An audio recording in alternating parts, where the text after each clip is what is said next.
അസ്സലാമു അലൈക്കും വറഹ്മത്തുള്ളാഹി വബറകാതുഹു. സുന്നി വിദ്യാഭ്യാസ ബോർഡ് 7ാം ക്ലാസ്സിലേക്ക് തയ്യാറാക്കിയ ഉലൂമുദ്ദീനിന്റെ ദഫ്തർ ത്വാലിബ് അഥവാ വർക്ക് ബുക്കാണ് വീഡിയോ ചെയ്യുന്നത്. 2ാമത്തെ ചാപ്റ്ററാണ് വായിക്കുന്നത്. അദ്ദർസു സാനി, ഫാത്തിഹത്തുൽ കിതാബ്, ഖുർആനിന്റെ പ്രാരംഭം എന്നർത്ഥം വരുന്ന ഫാത്തിഹത്തുൽ കിതാബ് എന്ന പാഠത്തിന്റെ വർക്കാണ് ചെയ്യുന്നത്. ഒന്നാമത്തത് നക്തബു അദദൽ ഹുറൂഫിൽ ഹിജായിയ്യത്തി ഫീ കുല്ലി കലിമത്തിൻ, ഓരോ പദങ്ങളിലെയും ഹിജായിയായ അക്ഷരങ്ങളെ എണ്ണ എഴുതാനാണ്. അൽ കലിമത്ത് ഒന്നാമത്തെ കോളത്തിൽ പദം കൊടുത്തിട്ടുണ്ട്. 2ാമത്തെ കോളത്തിൽ അദദൽ ഹുറൂഫ് അക്ഷരങ്ങൾ എണ്ണ എഴുതാനാണ്. ഒന്ന് മിൻ, അവിടെ ഓൾറെഡി എഴുതിയിട്ടുണ്ട്, രണ്ട് അക്ഷരാണ് മിൻ. 2ാമത്തെ അസ്ലുൻ, മൂന്നക്ഷരാണ്. 4 ഷിഫാഉൻ, 4 അക്ഷരം തന്നെ. 4ാമത്തെ ഇഞ്ചീലുൻ, അവിടെ 5 അക്ഷരമുണ്ട്. 5ാമത്തെ മുസ്തഖീമുൻ, അവിടെ 6 അക്ഷരമാണുള്ളത്. ഇനി 2ാമത്തെ വർക്ക് നോക്കൂ. നക്തഷിഫുൽ ഇജാബാത്ത്, ആൻസർ പറയാനാണ്. 1ാമത്തെ ചോദ്യം, മാദാ യുസന്നു ബഅദൽ ഫാത്തിഹത്തി, ഫാത്തിഹയ്ക്ക് ശേഷം എന്താണ് സുന്നത്തുള്ളത്? ഉത്തരം ആമീൻ പറയൽ. ചോദ്യം 2, ഫാത്തിഹത്തുൽ കിതാബ് ഉമ്മുൽ ഖുർആൻ ലിമ, ഫാത്തിഹത്തുൽ കിതാബ് ഉമ്മുൽ ഖുർആനാണ്, കാരണമെന്ത്? ഉത്തരം കാരണം ഖുർആനിന്റെ അടിസ്ഥാനമാണിത്. ചോദ്യം 3, മൻ ഹഉലാഇ അല്ലദീന അൻഅമല്ലാഹു അലൈഹിം, അല്ലാഹു അനുഗ്രഹിച്ച ആളുകൾ ആരൊക്കെ? നബിമാര്, സിദ്ദീഖുകൾ, ശുഹദാക്കൾ, സജ്ജനങ്ങൾ. ചോദ്യം 4, ഹലിൽ ബസ്മലത്തു ആയത്തും മിനൽ ഖുർആൻ, ബിസ്മി ഖുർആനിൽപ്പെട്ടൊരായത്താണോ? അതെ, ഖുർആനിൽപ്പെട്ടതാണ്.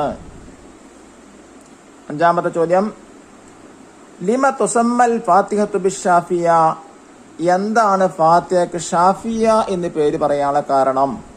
ഉത്തരം കാരണം ഫാത്തിഹ എല്ലാ അസുഖങ്ങൾക്കും ശമനമാകുന്നു. ഇനി 3ാമത്തെ വർക്ക്, നുക്കവ്വിനിൽ ജുമല കമാഫിൽ മിസാൽ, ഉദാഹരണത്തിൽ കൊടുത്ത പോലെ തന്നെ ജുംല ഉണ്ടാക്കാനാണ്, സെന്റൻസ് ഉണ്ടാക്കാൻ. 1, ഫി സൂറത്തിൽ ഫാത്തിഹത്ത് സബു ആയാത്തിൻ, അതുപോലെ ബാക്കിയുള്ള ചെയ്യാം.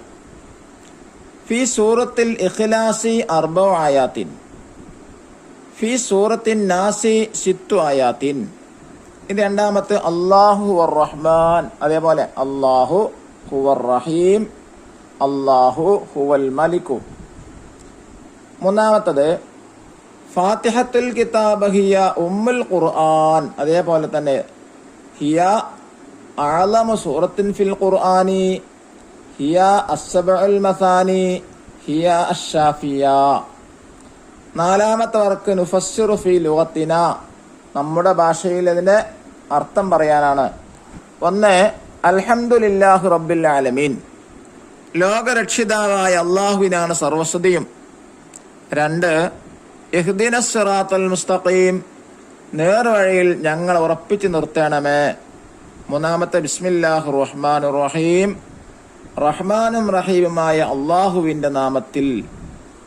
ഇനി അവസാനത്തെ വർക്ക് നോക്കൂ, തഖ്സീസ് ചെയ്യാനാണ്, അസൈൻമെന്റ് ചെയ്യാം. നുഇദ്ദു ഫിക്റത്തൻ അനിസ് സിറാത്തുൽ മുസ്തഖീം, സിറാത്തുൽ മുസ്തഖീമിനെ കുറിച്ചൊരു പാരഗ്രാഫ് എഴുതാനാണ്. 5 വഖ്ത് നിസ്കാരങ്ങളിലായി നിത്യവും 17 പ്രാവശ്യം നിർബന്ധമായി നാം നടത്തേണ്ടുന്നൊരു ദുആ ഉണ്ടല്ലോ, അത് ഏതാണെന്നറിയാമോ? അതാണ് ഇഹ്ദിനസ് സിറാത്തുൽ മുസ്തഖീം എന്നത്. നേരായ മാർഗത്തിലേക്ക് ഞങ്ങളെ നീ ചേർക്കണമേ എന്ന് സാരം. ഏതാകുന്നു ഈ മാർഗം? ഫാത്തിഹയിൽ തന്നെ അതിന്റെ ലഘു വിശദീകരണമുണ്ട്. നീ അനുഗ്രഹിച്ച വഴിയാണ്, നീ കോപിച്ചവരുടെയോ വഴിപിഴച്ചവരുടെയോ വഴിയല്ല. ആരാണ് അള്ളാഹു അനുഗ്രഹിച്ചവർ? സൂറത്തുൻ നിസായിൽ അള്ളാഹു വിശദീകരിക്കുന്നു. നബിമാര്, സിദ്ദീഖുകൾ, ശുഹദാക്കൾ, സ്വാലിഹുകൾ. അള്ളാഹു ജനങ്ങളെ അവനിലേക്ക് ക്ഷണിക്കാൻ വഹിയിലൂടെ ഏൽപ്പിച്ചവരാണ് നബിമാർ. പ്രവാചകന്മാർ പഠിപ്പിച്ച എല്ലാ കാര്യങ്ങളും പൂർണ്ണമായി സത്യപ്പെടുത്തി വാക്കിലും പ്രവൃത്തിയിലും ചിന്തയിലും അള്ളാഹുവിന്റെ വഴിയിൽ ഉറച്ചു നിന്നവരാണ് സിദ്ദീഖുകൾ. സത്യശ്വാസത്തിനു വേണ്ടി ജീവൻ സമർപ്പിച്ചവരാണ് ശുഹദാക്കൾ. കളങ്കമില്ലാത്ത ഹൃദയവും നന്മകൾ നിറഞ്ഞ പ്രവർത്തനവുമായി ജീവിച്ചവരാണ് സ്വാലിഹുകൾ. അള്ളാഹു അനുഗ്രഹിച്ച കൂട്ടത്തിൽ ഉൾപ്പെടുത്തി അനുഗ്രഹിക്കട്ടെ. അസ്സലാമു അലൈക്കും വറഹ്മത്തുള്ളാഹി വബറകാതുഹു.